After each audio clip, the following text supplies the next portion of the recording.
Leadership വന്നതിന് ശേഷം ഇപ്പൊ 65 വർഷം ഉണ്ടായിരുന്ന സർവീസ് ഇപ്പൊ റീത്ത് വെച്ച് കഴിഞ്ഞ ശനിയാഴ്ച അവസാനിപ്പിക്കുകയുണ്ടായിരുന്നു. അല്ല, അതൊക്കെ ഇനി നടക്കാൻ പോകുന്ന കാര്യങ്ങൾ നമ്മൾ കണ്ടിട്ട് പറയാം. വരട്ടെ. ഇത് നൂലിൽ കൂടെ നടക്കുകയായിരുന്നു. എങ്ങോട്ട് വീഴുന്നുള്ള കാര്യം ദൈവത്തിനെ അറിയണം. സുഹൃത്തുക്കളെ, ഇപ്പോഴത്തെ ഈ VD സതീശൻ ഗവൺമെന്റിൽ ഒരുപക്ഷെ ഈ ഗവൺമെന്റിന്റെ ഈ ഒരു തകർച്ചയോടുള്ള മുന്നോട്ട് പോക്കിനെ ഏറ്റവും കൂടുതൽ സന്തോഷിക്കുന്നുണ്ടായിരിക്കും, ഒരു സംശയമില്ല, അത് ഗണേഷ് കുമാർ ആയിരിക്കും. കാരണം അത്രയ്ക്കധികം അവഹേളിക്കപ്പെട്ട അല്ലെങ്കിൽ അപമാനിക്കപ്പെട്ട ഒരു മനുഷ്യനായിരുന്നു ഗണേഷ് കുമാർ. ഇദ്ദേഹം തോറ്റ് കഴിഞ്ഞ സമയത്ത് ഇത് ഞങ്ങൾ കാത്തിരുന്ന ഒരു വിജയമാണ്, ഗണേഷ് കുമാറിന്റെ തോൽവി ഞങ്ങൾ കാത്തിരുന്നതാണ് എന്ന് പറഞ്ഞ് നമ്മുടെ കേരളത്തിലെ ഒട്ടുമിക്ക പ്രൈവറ്റ് ഓണേഴ്സ് അസോസിയേഷനും ഒട്ടുമിക്ക തന്നെ പറയും, ഒരുപക്ഷെ ഇടതുപക്ഷത്തെ ആളുകളൊക്കെ ചിലപ്പോൾ ഒന്ന് മാറുന്നുണ്ടായിരിക്കും, ബാക്കിയുള്ള വലതുപക്ഷത്തെ ഒട്ടുമിക്ക ഈ പ്രൈവറ്റ് ഓണേഴ്സ് അസോസിയേഷനും ഈ പ്രൈവറ്റ് ബസ് ഓണേഴ്സ് അസോസിയേഷൻ മിക്കതും പ്രൈവറ്റ് എന്താ പറയുക ഈ വലതുപക്ഷം തന്നെയാണ്. അവർ പായസം ഉണ്ടാക്കി കൊടുത്തിരുന്നു, ഗംഭീരമായിട്ടുള്ള പായസം വിളമ്പലായിരുന്നു. നമ്മൾ മനസ്സിലാക്കേണ്ടത് ഈ കഴിഞ്ഞ കുറച്ച് ദിവസം കൊണ്ട് എന്താണ് കേരളത്തിലെ ബസ് തൊഴിലാളികൾക്ക് സംഭവിച്ചത് എന്നുള്ളതാണ്. നമ്മുടെ കേരളത്തിൽ ആരും അത് അത്ര സീരിയസ് ആയിട്ട് ചർച്ച ചെയ്തിട്ടുണ്ടോ എന്നുള്ള കാര്യം സംശയമാണ് കേട്ടോ. കാരണം ഒരു വലിയ വിഭാഗം ജനതയാണ് പട്ടിണിയിലേക്ക്, ദാരിദ്ര്യത്തിലേക്ക്, ജോലി മാറ്റത്തിലേക്ക്. കാരണം ഒരു കണ്ടക്ടറായിട്ട് ഇനി ജീവിക്കാൻ സാധിക്കില്ല, ബസ് ഓടിച്ചുകൊണ്ട് ജീവിക്കാൻ സാധിക്കില്ല എന്ന് ബസ് മുതലാളിമാരും, കണ്ടക്ടറായിട്ട് ഒരുപക്ഷെ ഇനി ജീവിക്കാൻ പറ്റില്ല എന്ന് അവരും ചില പ്രദേശത്തെ ആളുകളൊക്കെ തിരിച്ചറിയുന്നു.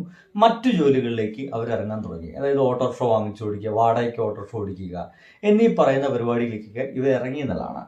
എന്തായാലും ഇതൊക്കെയുമായി ബന്ധപ്പെട്ടിട്ട് നമ്മുടെ ഗണേഷ് കുമാറിന് വല്ല ചോദ്യം ചോദിച്ചു കഴിഞ്ഞാൽ അദ്ദേഹത്തിന് ഉത്തരം വെരി ഇൻട്രസ്റ്റിംഗ്. അത് ഇങ്ങനെയാണ് പലപ്പോഴും പറയുന്നത്.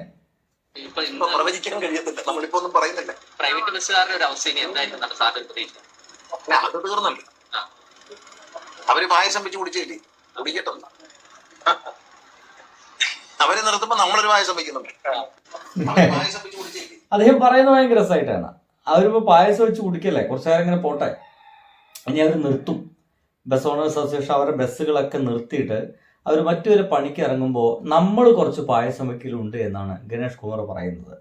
ഒരു നല്ല വിഷണറി ആയിരുന്നു, സത്യം ഉള്ളത് തന്നെ പറയണല്ലോ, ഒരു നല്ല വിഷണറി ആയിരുന്നു ഈ എന്താണ് ഗണേഷ് കുമാർ എന്ന് പറയുന്ന മനുഷ്യൻ.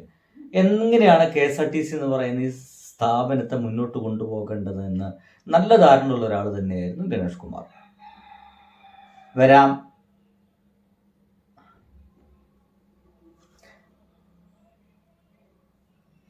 വൈദ്യുതി നിയന്ത്രണമില്ല, ഒരു ഇളവ് കിട്ടിയിട്ടുണ്ട് സർക്കാരിന്റെ ഭാഗത്ത്. വലിയ ഔദാര്യമായി പോയി.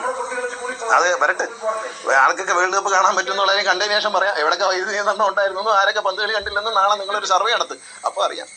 ഇല്ലെന്ന് പറഞ്ഞല്ലേ, വരട്ടെ, ആരൊക്കെ പന്ത് കളി കണ്ടു എന്ന് അറിഞ്ഞിട്ട് ഞാൻ പറയാം, ഇപ്പൊ പറയത്തില്ല. ഇത് ഗണേഷ് കുമാറിന്റെ സംസാരം തന്നെയാണ്. ഈ പന്തുകളുമായി ബന്ധപ്പെട്ട് അദ്ദേഹം പറയുന്നത് വൈദ്യുതിയുമായി ബന്ധപ്പെട്ടിട്ടാണ് പറയുന്നത്. നാളെ കളി കാണാൻ എത്ര പേർക്ക് സാധിക്കുമെന്ന രീതിയിലൊക്കെയാണ് അദ്ദേഹം സംസാരിച്ചുകൊണ്ടിരിക്കുന്നത്. ഒപ്പം തന്നെ ഇതാ കഴിഞ്ഞ ദിവസം DYFIയും അല്ലെങ്കിൽ CPMന്റെ എല്ലാ തരത്തിലുള്ള പോഷക സംഘടനയും തകർക്കുക, അവരുടെ എല്ലാ പ്രവർത്തനത്തെയും ജനങ്ങളിൽ നിന്ന് അകറ്റി നിർത്തുക, CPMന്റെ ഒരു തരത്തിലുള്ള ഒരു സംഘടനയും പേര് ജനങ്ങൾ കേൾക്കാതിരിക്കുക എന്ന ലക്ഷ്യത്തിന്റെ പുറത്താണ് മുരളീധരൻ എന്ന് പറയുന്ന നമ്മുടെ ആരോഗ്യമന്ത്രി പൊതിച്ചോറ് കൊടുക്കലൊക്കെ നിർത്തണമെന്ന് പറയുന്നത്. എന്തായാലും ഇങ്ങനെയാണ് പ്രതികരണം. പാവങ്ങളെ പട്ടികയിലാക്കി കൊടുത്ത തുടങ്ങിയല്ലേ ഉള്ളൂ. ആശുപത്രി കിടക്കുന്ന പാവങ്ങൾ ആര് പൊതിച്ചോറ് കൊടുത്താലും ഏത് പാർട്ടി കൊടുത്താലും അവരെ സംബന്ധിച്ച് ഒരു ആശ്വാസമായിരുന്നു. അത് തടയുന്നതുകൊണ്ട് കുഴപ്പമില്ല, പൊതിച്ചോറ് പകരം പുള്ളി കൊടുത്താൽ മതി, വേറെ കുഴപ്പമില്ല. പൊതിച്ചോറ് പുള്ളി കൊടുക്കാൻ പറയും, പുള്ളി കൊടുക്കണം. ഇവരെ വർഷങ്ങളായി, ഇന്നല്ല അല്ലേ? വളരെ കൃത്യമായിട്ടുള്ള ഉത്തരവല്ലേ. പൊതിച്ചോറ് DYFI ശരി നാളെ മുതൽ കൊടുക്കുന്നില്ല, മുരളീധരൻ കൊടുക്കട്ടെന്നേ. ഏറ്റവും കൂടുതൽ രക്തം ദാനം ചെയ്യുന്നത് DYFI ആണ്. നാളെ മുതൽ മുരളീധരൻ ടീം കൊടുക്കട്ടെന്നേ, രക്തം ദാനം ചെയ്യട്ടെ. കുറെ എണ്ണം ഇങ്ങനെ നടക്കുന്നില്ലേ, KSU എന്നൊക്കെ പേര് പറഞ്ഞിട്ട്, ആരെങ്കിലൊക്കെ പോയി കൊടുക്കട്ടെന്നേ, അല്ലേ? നാളെ മുതൽ DYFI തീരുമാനിക്കുക രക്തം ദാനം ചെയ്യുന്നില്ല എന്ന് തീരുമാനിച്ചു കഴിഞ്ഞ് നിൽക്കാവുന്ന അവസ്ഥതയേ ഉള്ളൂ നമ്മുടെ കേരളത്തിലെ എന്താ പറയുക ആരോഗ്യരംഗത്തെ പല കാര്യങ്ങളും എന്നുള്ളതൊന്ന് മനസ്സിലാക്കുക.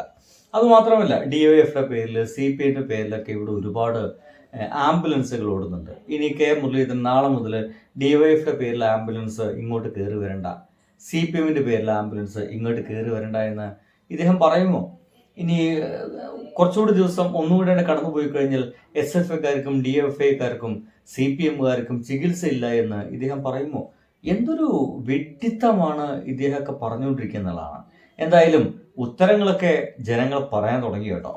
മന്ത്രി മുരളീധരൻ സാറോട് പറയുന്നു, നമ്മുടെ സുധാരേട്ടന് MLA-നോട് പറയുന്നു, പാവപ്പെട്ടവരെ ചോറ്റില് മണ്ണ് വാരിയിടണ്ട.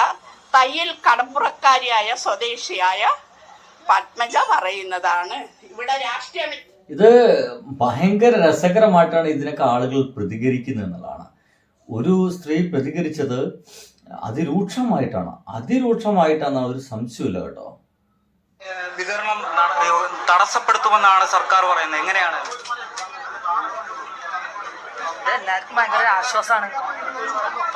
രോഗികളുടെ കൂടെ നിൽക്കുന്നവർക്കൊക്കെ ഭയങ്കര ആശ്വാസമാണ്. നിങ്ങളിപ്പോ ഈ ഒരു വീഡിയോയിൽ കാണുന്നത് ഇന്ന് കെ മുരളീധരൻ പറഞ്ഞ ഈ ഒരു നിമിഷത്തിലും തൃശ്ശൂരും കോഴിക്കോടും ഒക്കെയുള്ള മെഡിക്കൽ കോളേജിലെ രോഗികൾക്ക് കൂട്ടിരിക്കുന്നവരും ഭക്ഷണം വാങ്ങിച്ചു പോകുന്ന ദൃശ്യങ്ങളാണ്. ഒരു ദൃശ്യം കൂടി ഇതിലുണ്ടായിരുന്നു. അത് ഇതിലുണ്ടോ നോക്കട്ടെ. നിങ്ങൾ ഈ സ്ത്രീയുടെ കയ്യിലേക്ക് നോക്കണം കേട്ടോ. കാരണം അത്രയും പൈസ ഇല്ലാത്തവർ എത്രയോ ജനങ്ങളുണ്ട്. ഈ പാങ്ങൾ എത്രയോ ഉണ്ട്. അവർക്ക് ഈ പൊതിച്ചോറ് കെട്ടിയിട്ടാണ് ഓരോരുത്തരെയും ആശ്വസിക്കുന്നത്. അതെന്തായാലും നടത്തണം. വിതരണം തടയുമെന്നാണ് ആരോഗ്യമന്ത്രി പറഞ്ഞിരിക്കുന്നത്. തടയാൻ പാടില്ല. ഒരിക്കലും ജനങ്ങൾ തടയാൻ. ഇതില് ഈ സ്ത്രീയുടെ കയ്യിൽ കുറച്ച് ചോറുപൊതിയുള്ളൊരു വേറെ വീഡിയോ ഉണ്ടായിരുന്നു. എന്തായാലും പറയുന്നത് ഒരു 3-4 ചോറുപൊതിയുമായിട്ടൊക്കെയാണ് ആളുകളൊക്കെ പോകുന്നത്. അതാ ഇത് നോക്കിയേ, കണ്ടില്ലേ? ഈ സംസാരിച്ചുകൊണ്ടിരിക്കുന്ന ആ സ്ത്രീ ഒരു വികലാംഗയാണ് എന്നൊക്കെ പറയുന്നുണ്ട്. അവരെ കയ്യിൽ ആ പൊതിച്ചോറുകൾ നോക്കി. ഇപ്പോൾ തന്നെ 1, 2, 3 പൊതിച്ചോറാണ് ഒരാൾ വാങ്ങിച്ചുകൊണ്ട് പോകുന്നത്. ഒരുപക്ഷെ അവരാ പൊതിച്ചോറ് കാത്തിരിക്കുന്ന ആളുകളൊക്കെ ഹോസ്പിറ്റലിൽ ഉണ്ടായിരിക്കാം അല്ലേ?